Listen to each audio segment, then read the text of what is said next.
People with noisy knees that pop, creak and crack are being advised to avoid online medical advice. A new Melbourne study has found many sites dispense incorrect and potentially harmful information. Medical reporter Emily Rice explains.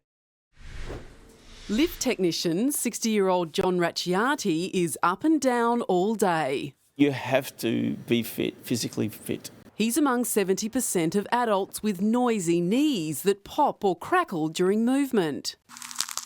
I've noticed it when I get out of bed and I walk to the ensuite, you hear click, clock, yeah. Technically known as crepitus, it sounds like clicking or grinding. Let's see if I can make some noises. Oh, there it is. And new research shows going to Dr. Google for help may be a misstep.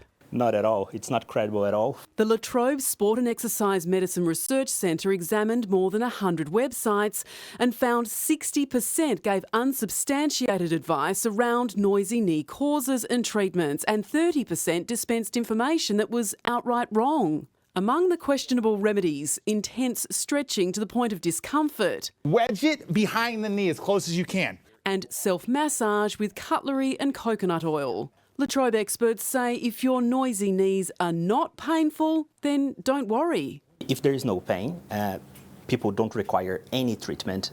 Their knees are just noisy, and that's fine. So if your creaky knees are giving you grief and you're really worried, the advice is to log off and go and see your clinician in person. Oh, look, I have, and I've actually spoken to my physio about it. We've been doing a weights program. Emily Rice, 9 News.